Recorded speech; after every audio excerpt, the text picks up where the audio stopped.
People call me an auteur filmmaker, but the reality is I'm not a real auteur. Everyone has contributed to the film. I didn't do everything. I need to have the trust in my technicians, in my performers, in the people who collaborate with me. They need to be better than me. Because if I'm a dictator on set, then... It's going to come to that. Yeah. How do you collaborate and create a culture of collaboration when you are this strong-headed person? We helm it. It is my vision, but as the person who helms that vision, I am nothing if I cannot let the people who are my collaborators and my key technicians make my vision better. My father sat me down and he said, "You're so privileged that you can live in this Western country without war," which is not the reality anymore. And he said, "This is the kind of thing we escaped." And I was like 8 years old, and he made me watch these atrocities on screen as an 8-year-old. And it really made me realize like what my parents had to overcome living in a refugee camp for me to have this accent, for me to have the opportunities I've had in life. And now that I've come back to my home country, you know, my parents' motherland, and things are very peaceful now in Laos, I just think like, how different would my life be?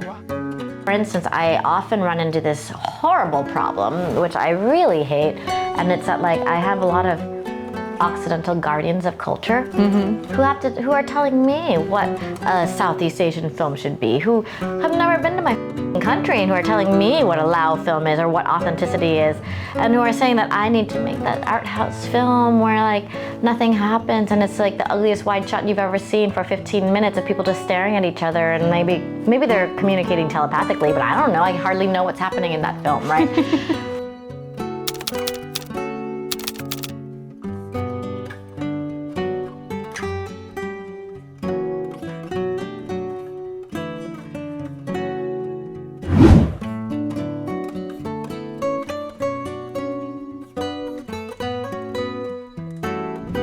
If Voice of Artist were a story, its logline would be that a rebel collective must unlock the artist within everyone, while we navigate the world as we know it, to create art above chart, a universal artistic movement that builds a positive tomorrow.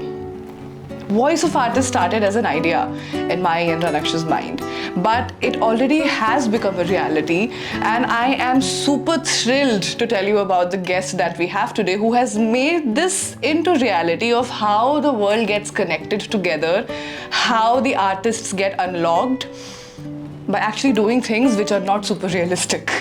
I have with me today Mattie Do. She is a Laotian American director, the first director of Laos, and first female horror director as well. Her first film was the first film of Laos to be screened outside of Southeast Asia. Her second film was the film which went to Cannes, which went to Oscars as the first official selection of Laos. And her third feature film, my God, it just went everywhere. I will let Mattie talk to us about what she has done, how she has managed to do all of this in Voice of Artist. Mattie, welcome to Voice of Artist. I am so thrilled to have you there. How are you feeling? Khop day, we say in Lao. Thank you. I feel great. It's my first time in Mumbai. It's so fun. I love the food. I love that we can have these kind of chance meetings. And earlier you had said to me, I don't believe that anything is coincidence, like things are meant to be. And sitting here with you and also under the statue of one of the forms of Shiva, I feel that. I really feel that, like that we were meant to meet and that we were meant to be sitting here. And I just need to make a couple corrections. I'm not the first film director in Laos. I'm just the first female film director in Laos and the first horror filmmaker. Actually, my producers were some of the first. They were the pioneers of Lao film, and they found me. And so it's a lot of firsts for my country, but we're a very little country. We're smaller than the entire city of Mumbai. Yeah, I realized that the population of Mumbai is more than the population of Laos. Twice at least. Tell us more about Laos. Laos is actually a very beautiful country. It's super naturistic. You've seen the photos. It's covered in nature. We only got our first Starbucks, like I think 2 years ago. Like how exciting. That's how small we are. But there's just something really amazing about Laos. If you can visit, it feels like the slow life is reality. That's how we exist. We value community, we value family, and we value like living a life that's worthwhile more than like this pursuit of like the hustle. Right. You know, and like our goals in life are to be together, to make memorable experiences, to have like a beer at sunset and enjoy life as it moves. And actually people find Lao very frustrating when they're not used to it, because things are not moving at that clip, at that pace. Yeah.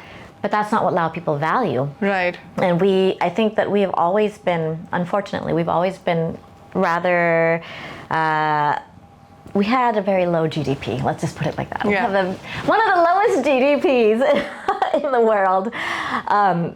We're probably in like lowest of the 100, right?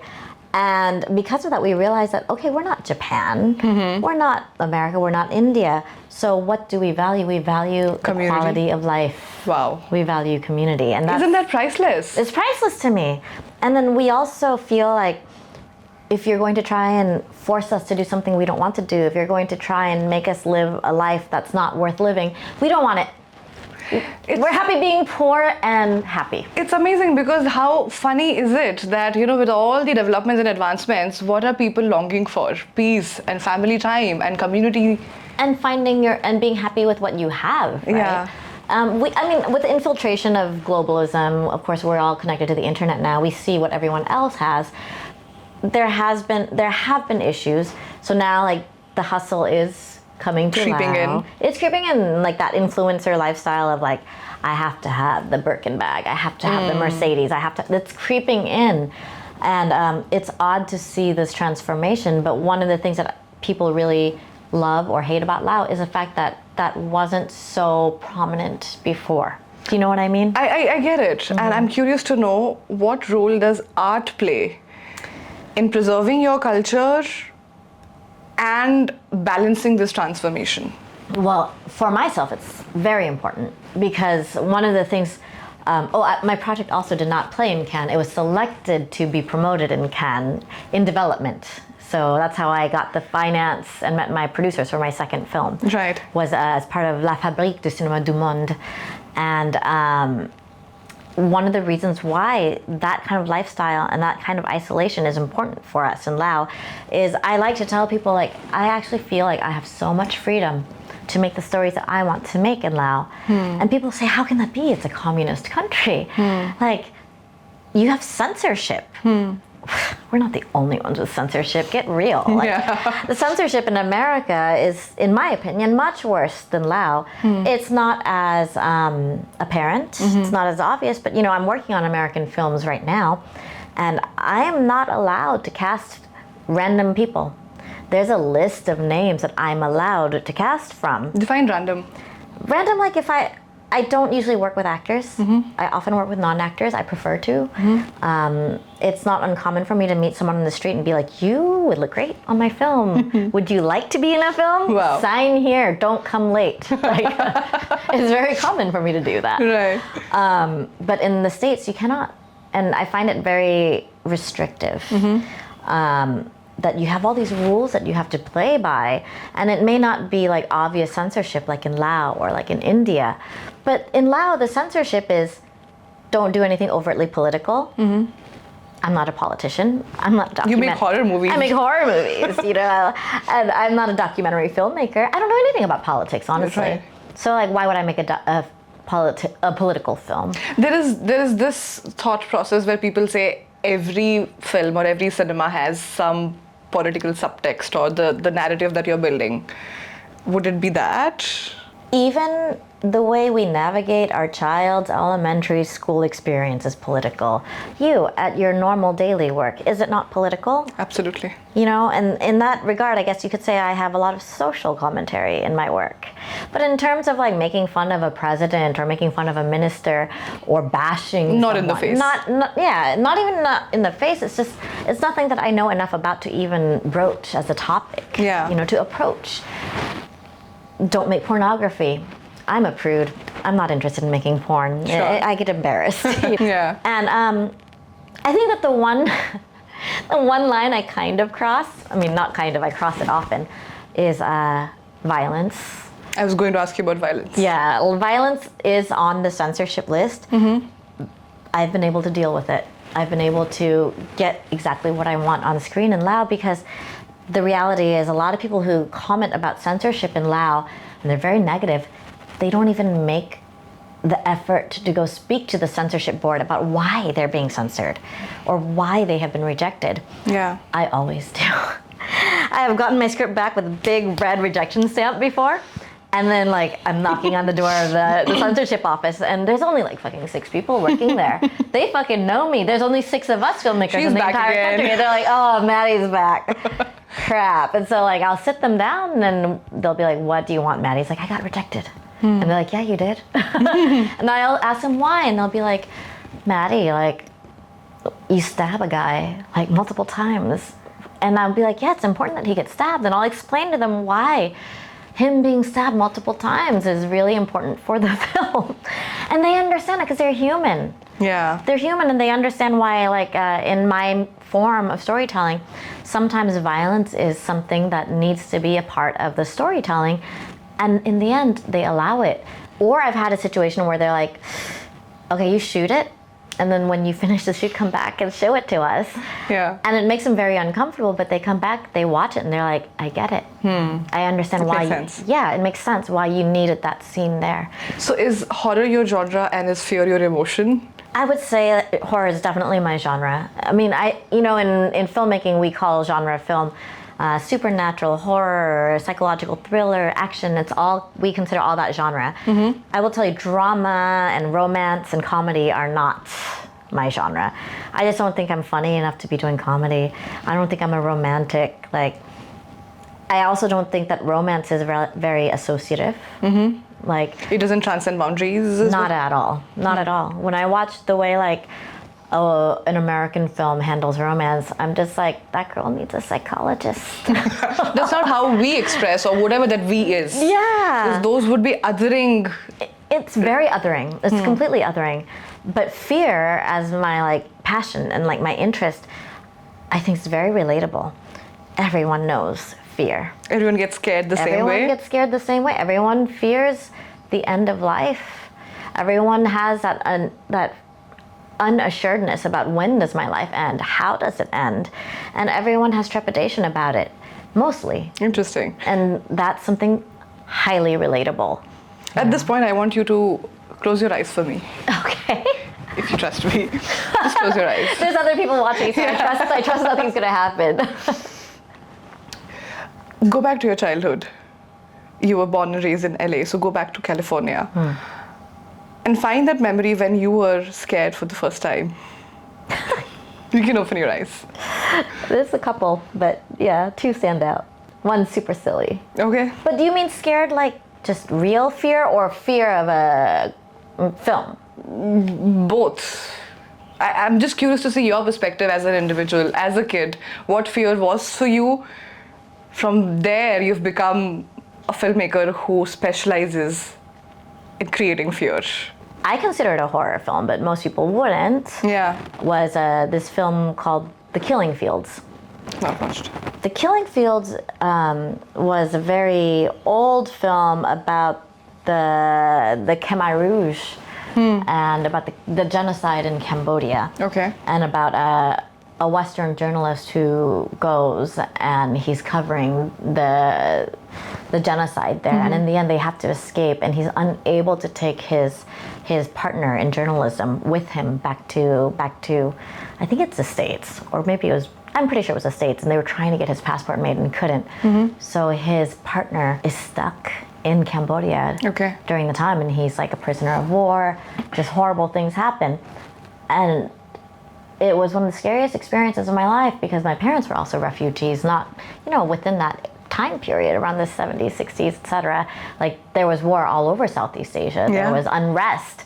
And that scared me, because I thought my parents were in this situation where they were trying to cross the Mekong during the American War. Yeah. And they had no certainty about how life would continue for them in the US, and they were in a refugee camp for more than a year. So relatability and reality can also be horror. It's very much horror. And that's real. Like, that's not even fiction. Yeah. People there, like, that man's life was destroyed. And this white journalist got to go back to his home country. And when he came back to reunite, you know, how many horrors had his partner traversed. And I remember I saw that as a child because my father sat me down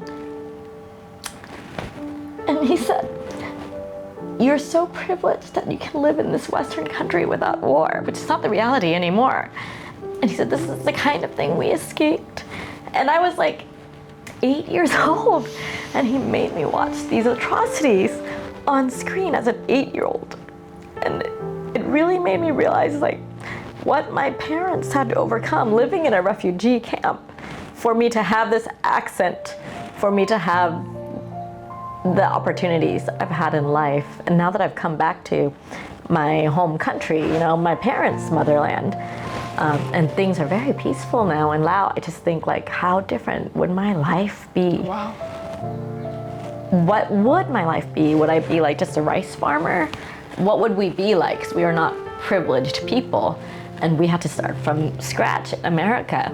And the experiences are so different now, and I am so lucky that I have this insider-outsider point of view. I cannot tell the stories that I tell now if I didn't have that fear that my family might not have made it, and that I will never belong in Asia or in America, that I'm always this outsider, but that I have this experience, thank you, that I have this experience that make my stories unique, and that I can tell. That gave you the voice. Yeah, that can give me this voice. And that's probably why I'm a little bit of a motherfucker when I tell these stories, you know what I mean? That's the sad part, that your pain and your real emotions get branded as aggressive or asshole, like you said. I mean, it's just that your voice is strong because it has come from so deep within of not only yours but your parents' generations. Thank you for sharing this, because this is so relatable, and I am so happy and proud of a fellow human being. Forget woman and all those angles, but a fellow human being having such courage and resilience. Oh, but what I had to face was nothing compared to what the people during the Pol Pot period or during the American War period had to face. And that's why I feel privileged. And that's why I'm like, I have this ability now to tell these stories and make film. How privileged am I that I can even put something on screen? Yeah. Am I right? Yeah. No one gets that privilege, and I have it. So I really fight to tell the story I want to tell because I already have the ability to do that. So it has to be my story. Why do you tell stories? I tell stories because there is an impermanence in life. Life is so ephemeral, and I realized this. My mother died before she turned 50. I was 25 when she died. I don't expect to have a long life. I don't necessarily have a healthy lifestyle. I like my vices. I'm not the most healthy eater. I don't go to the gym very often or anything. So I'm just like my mother, who was very healthy. She had no vices in her life, and she died before she was 50. And so I have this urgency to tell the stories I have to tell, because I think that my life is very ephemeral and will be very short. You know the importance of every breath and every step that you take. You don't take life for granted. I think so. I feel that way, you know what I mean? And because of that, like, why should I back down? Why should I make the stories that, are not mine to tell? I need to tell my story my way. And if people don't agree with it, I can move on, because like life is too short to like toil over bullshit and be unhappy with. And I need to leave my mark, because we die. We all die. We all go to the earth. We all go to dust. Whether there's an afterlife or not, whether there's reincarnation or not, we don't know. So the least we can do is leave our mark, This is amazing and uncanny, because I have a poem which I wrote which has a line like this, today or tomorrow I'm going to die, but my stories will remain. Yeah, and this is how I feel. This is silly perhaps, but like you were talking about how you had this cat named Mango. I had a dog named Mango, and he died very late in life, 16, 17. But that's a long life for a dog. Very long life for a dog. And he features heavily in my first film. He's the main character in the film. He really is. And when I get to see that film again, I just think how beautiful it is that I see him preserved. He's immortal in this film.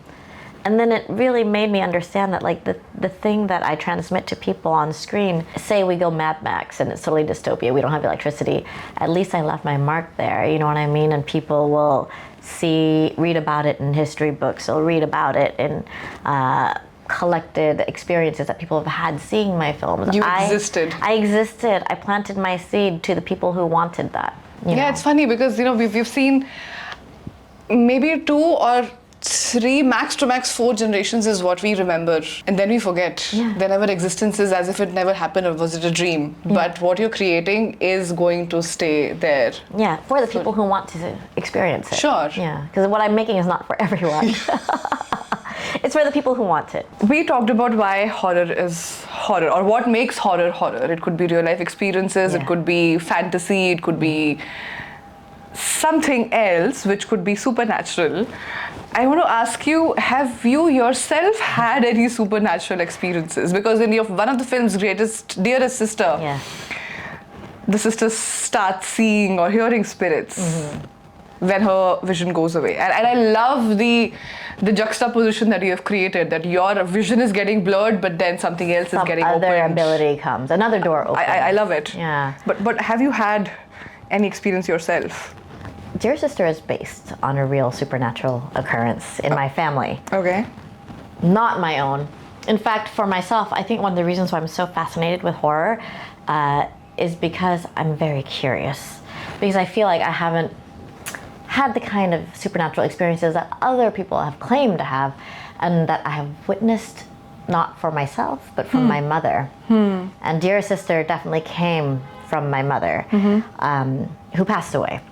There's a strange belief that when someone close to you dies, that their spirit might visit you. Oh yeah, we do believe in that. Oh, you believe in that too? And I have some experiences around that. Yeah, my own experiences. You should be telling your experience about that. After you. To a horror filmmaker.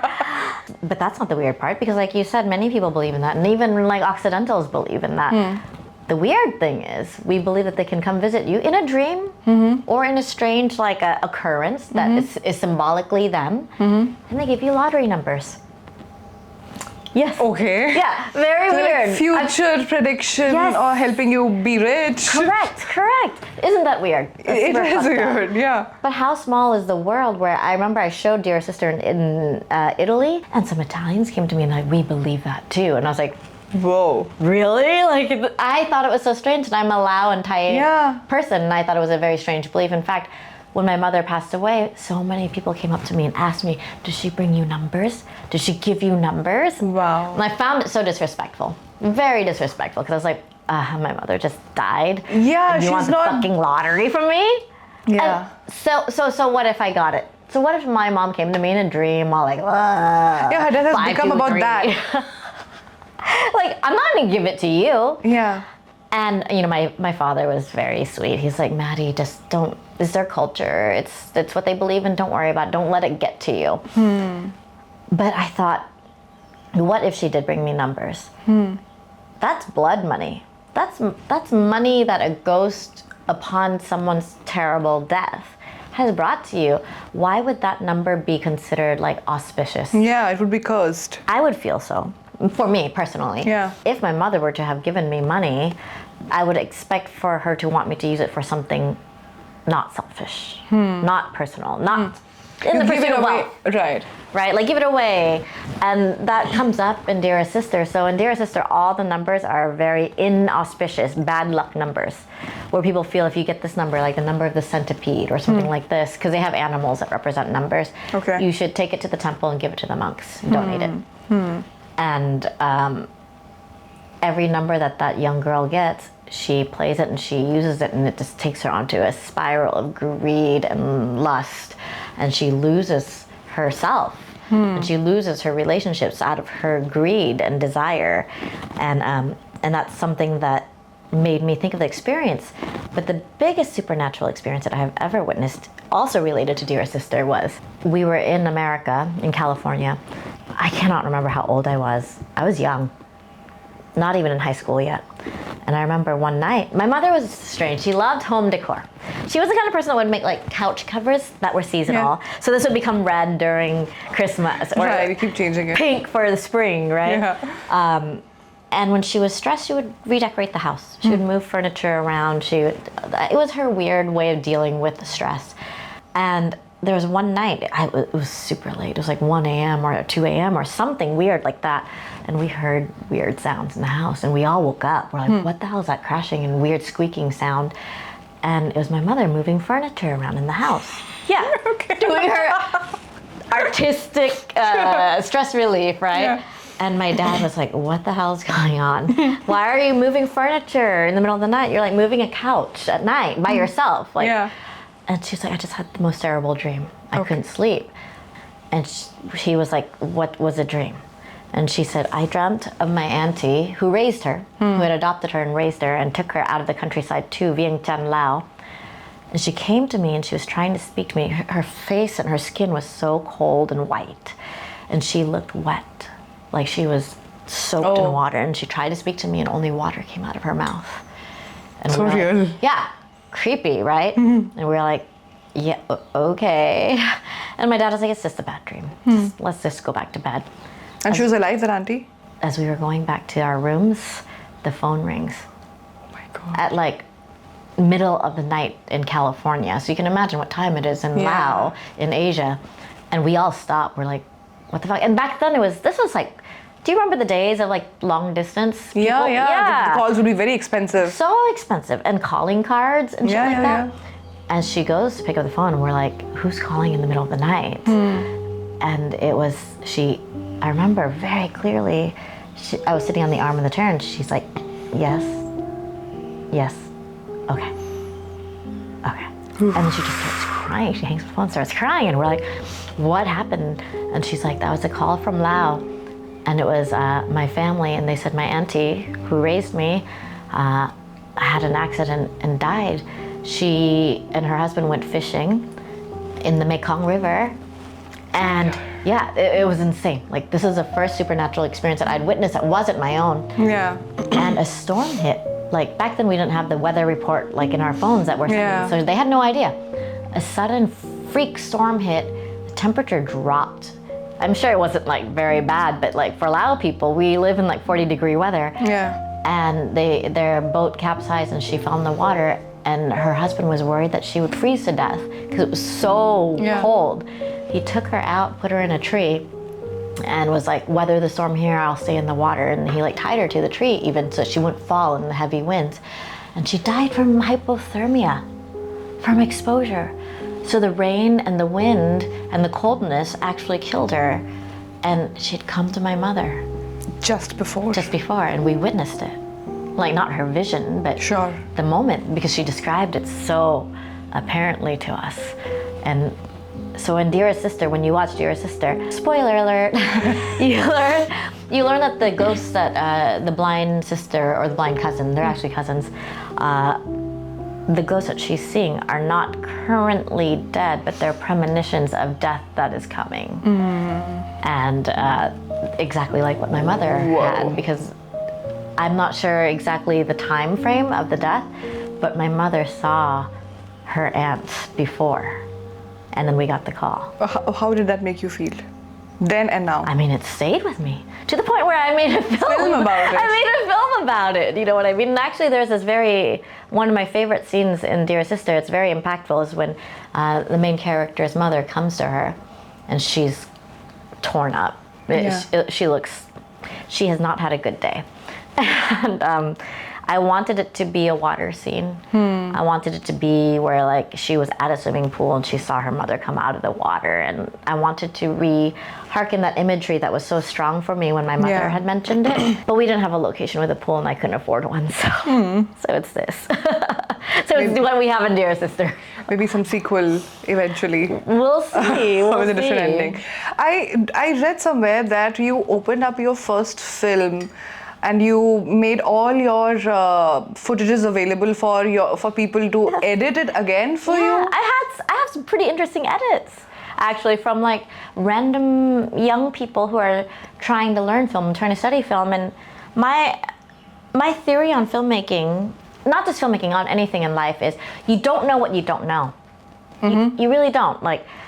And this is, I think that a flaw of many filmmakers is that they think they know so much about film because it's so open. Like, we have all these ideas of what filmmaking is. Yeah. There's movies about making movies. But when I first started making a film, like I said, I had made so many mistakes. I learned so many things. And I realized that how can people experience this if they haven't made a film yet? And so to be able to have them see all of my mistakes and have access to all of my footage and try on their own to... It's courageous. I mean, I don't think it's courageous. I wish that like that kind of resource had been open for me as someone who's never been to film school. Yeah. That they can at least dabble and learn one aspect of it. But admittedly, it's a little bit bullshit because like it's difficult if you don't speak Lao. But I can't remember where they were from, but I had some filmmaker from some other country send me an edit of a scene, and it's like the film without ghosts and the dog. Mm-hmm. Well, no, there was a dog. He actually had a lot of dog in it. And, your dog. Right, and it was like a scene and there was like no ghost in it, and it became like this very like art house kind of like emotional scene of just like a girl doing laundry with her dog. And I thought it was really interesting because that's what he could do without being able to understand the language. So it was like a silent film, actually. Wow. So language, of course, you need language, but emotions can transcend boundaries, but emotions can get translated into something else when they transcend boundaries. And that's what his thing was. I wish I could remember who it was. It was so long ago. It was like almost 15 years ago, right? And you could feel it, like even though there was no dialogue, and I mean there was sound, but there was no dialogue, you could feel like the scene that he had remade felt like a girl that was like trapped and that could not experience the world, and that she felt very bound to just her little space. But it wasn't a ghost film anymore. It wasn't Chanthaly anymore. It was his film. I thought it was really interesting. I found it fascinating. As an artist, what is an ideal world for you as an artist to thrive, to tell your stories while making money and then ensuring that the quality of your creativity does not get stifled? Ideally, people should understand that, again, it's not just content, and that people should want to pursue uniqueness and not just like, I laughed with one of my producers the other day where it's like everyone says to my face that they want to make something unique, that they want to make something that's never been made before, which is my goal. My goal is to do something that hasn't been done before. Because if it's been done before, it's probably been done better than I can make it, honestly. Yeah. The humility of an artist actually to realize this and accept it. Right. And also like, how boring. But you know what producers want is like, you know that one film? Can you make something you make like that? Like that? That worked. That worked. And they think that it will continue to work, but they don't understand that audiences get bored. Audiences get like jaded and not stupid. And they're not stupid. And it doesn't matter if they are or if they're not. They want what they want. And we should not just be like duplicating, reduplicating over and over again. Yeah. Because it's fucking boring. Message to the aspiring and young filmmakers on this topic. Yeah, don't just do the same old shit over and over again, because nobody wants that, you know? If the entire ecosystem is encouraging you to show them references or tell them what the best idea is based on the existing best idea, what would you tell to people to keep their voice within intact, their raw creativity flourishing? How to do that? I can't tell them, because that is the industry standard. And what I'm doing is very risky. So when I refuse to make a deck, well, I've already had incidences where like producers have hired someone to make me a deck before, and I just have to like supervise the deck. I was like, yeah, I guess that's similar enough, whatever. But I have like no involvement with it, you know? What I'm doing is very abnormal. It's very risky. But you know, I kind of don't give a because like if you want to work with me, you already know what you want. You already know what to expect if you're coming to make a Mattie Do movie. So it's like a artist brand that you have created, and you will go by that. I don't know if it's a brand. It's just like I think that people who have seen my work and who have spoken to me and who know what I do will have an expectation that it won't be a pitch deck and it won't be a little golden book and it won't be it won't be cute. It won't be cute and it won't be a pre-existing movie. So the technicalities can actually become a roadblock and stop your creativity from flowing. For myself, I feel that way. There were my DOP, I love him to death. I love him, Mart, I love you. He's from Estonia, and he's an incredible DOP. And we had to find a way to work together because like I don't have that kind of technicality. I don't have that kind of background like these film school bros and stuff, you know? And with that came a lack of understanding that some things could be limitations. That there were certain things that some people wouldn't dare to do if they didn't have a big budget or they didn't have the crew or the equipment. I did not know that. I did not understand that. Like, there's a shot in Dearest Sister that is a rather long one-take shot. And I did not have a crew. I had a cameraman, him, the DOP. I didn't have a focus puller. He was pulling focus on his own with the Ari. And we had one guy for lights. And he was like, this shot's impossible. We can't do this. Like, you want me to follow this girl from outside to inside and then it's uncut and... It was interior and exterior. Yeah. In a one-take shot. Exterior to interior in a one-take shot. And he was like, this is extremely difficult. And I didn't understand. And I just looked at him and I was like, well, can you or can't you do it? Find a way. And he did it. And so, like, for him, he felt very challenged and it worked. It worked really, it was very beautiful. There's a lot of choreography involved, which I'm not intimidated by because I come from a ballet background. And so there are a lot of things. And my husband, who is my screenwriter, and sometimes he's my AD, he always tells people, no, let her do what she's going to do. Let her learn that maybe something is not possible, or you might learn that it is possible through her. Wow. That you've limited yourself because everyone at film school has told you can't do that, you can't do that, you can't do that. But if you open yourself to trying how she wants to do it, you might find that there is a way. So sometimes those like, I don't want to say boundaries, those standards that we have set for ourselves can be limitations. And because I didn't realize that there were these kinds of, like, you know, boundaries, we broke a lot of them. And I'm very curious right now. So you've talked about some supernatural experience in your life, which means you're open to accepting things which you can't see. And then can't control. Then you can't control, okay, sure. Especially making film in Laos, there's so much that you cannot control. And then you have this type of personality where you have seen everything, you want to control all the outcomes, and you know that you can't. Is there any scope of magic in all this? Like some things which happens which you have not planned for, but it becomes better and you're like, oh, that's interesting. I could not have thought about that. It has to be like that for me because I love improvisation and I let my actors improvise. Because if they understand the character strongly, they don't have to follow what's written in the script 100%. They're not meat puppets, you know. They bring something to the film as well, and so I think that's very magical, you know. And typically, I'm a 3-take kind of girl. Okay. First take is what I wanted, what I expected, what I was pre-planning, what I saw when I came on to set this morning. Second take is what the actor suggests, where the actress is like, oh, I think that in this moment we should do it like this because I'm feeling this. Actually, I think that the energy that this person is sending to me would become like this. So, okay, let's try it. Third take is that, for me, that's the magic, is the original thing that I wanted, the thing that my performer brought, fused together. Wow. Yeah. And that, I mean, come on, that's magic, isn't it? Yeah. And sounds like one. We need to be open to that magic. We need to be open to the fact that, like, people call me an auteur filmmaker, but the reality is I'm not a real auteur. Everyone has contributed to the film.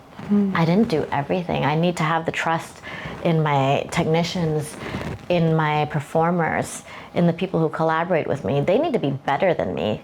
Because if I'm a dictator on set, then... It's going to come to that. Yeah. How do you collaborate and create a culture of collaboration when you are this strong-headed person? We helm it. It is my vision. As the person who helms that vision, I am nothing if I cannot let the people who are my collaborators and my key technicians make my vision better. You know what I mean?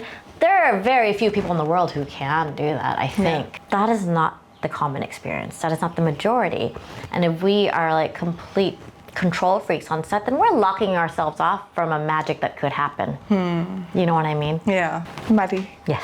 What is your voice of artist? My voice of artist is, we should have the right to make whatever the kind of film we want to make. It might be controversial, it might be shit. It might not be good, it might not work, but we should have the right to. I'm not saying that it always needs to be financed, because of course, you know, people also have the right to choose what they want to finance as well. But for instance, I often run into this horrible problem, which I really hate, and it's that like I have a lot of Occidental guardians of culture who are telling me what a Southeast Asian film should be, who have never been to my country and who are telling me what a Lao film is or what authenticity is, and who are saying that I need to make that art house film where like nothing happens and it's like the ugliest wide shot you've ever seen for 15 minutes of people just staring at each other, and maybe they're communicating telepathically, but I don't know, I hardly know what's happening in that film, right? And that's the only thing that we're allowed to make as South Asians and Southeast Asians. You know this. I know this. There are so many. And how? Yeah, I mean, this is who you are. Yeah. This is the poor, hungry Asia. The poverty porn, I say. I talk about this a lot in interviews, and you can see that. Yeah. So I don't have to repeat that, but like I will. Don't make poverty porn unless that's really what you want to make. So you have the right to make poverty porn if you want, but it should not be a requirement just because you're from India or you're from Laos or you're from Cambodia. I made a time travel serial killer ghost film. Yeah, science fiction and horror coming together. Yes. And the way you showcased the country, it was so beautiful. It was so real and vibrant. It's real and vibrant because it's coming from my heart and it's coming from my perspective as a Lao filmmaker. And Whitey wants to tell me that that's not authentic. Has he ever been to fucking Laos before? Do you know what I mean? Pseudo-inclusivity. Oh. I'm woke, so I can give you comments about how to be inclusive, right? You have the right.